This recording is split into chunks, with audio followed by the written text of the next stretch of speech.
basically, I'm right now on South Street, right in front of at the entrance of the Hamilton-Madison house, which is right here, the entrance of it, the very entrance of it. So I just came from Uber deliveries. I was doing a lot of deliveries for that. And there's just a ton of, I just happen to hear this ton of construction noise that's right here on South Street, you know? And you can see the mural and stuff. They're trying to do some sort of project in this area. Coastal resilience. Oh, that's what it says. Brooklyn Bridge, Montgomery, coastal resilience. Doesn't that ring a bell?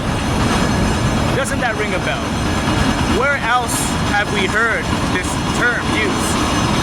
On right by the FDR Drive, right a little further down the FDR Drive, a little further up the FDR Drive, along what's called the East River, the East Coast Resiliency Plan, the East River Resiliency Plan, Coastal Resiliency Plan for the East River. So where is Chris Marte? That's my question. This construction's going on here. We've ran multiple campaigns. I remember being in Chris's campaign back in June 2021, as well as in 2023, and we always press the main complaint.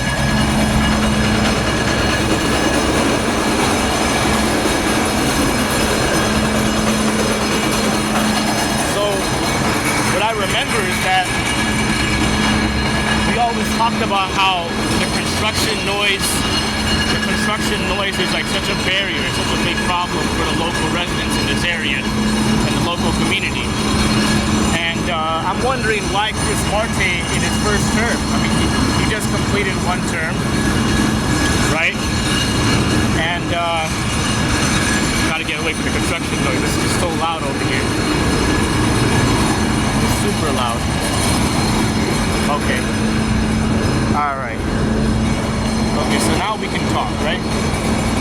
So it's about the fact that, like, he had our councilman Chris Marte, he had one term in office. He completed 4 years, right?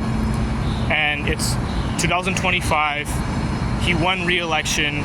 You know, once again, a lot of people this time really what they voted for was name recognition, and it was less about what he's actually accomplished.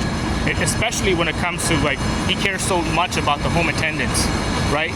But yet, what has he actually done for the home attendants? How has he worked with Assemblyman Ron Kim in delivering urgent back pay and stolen wages to the home care attendants?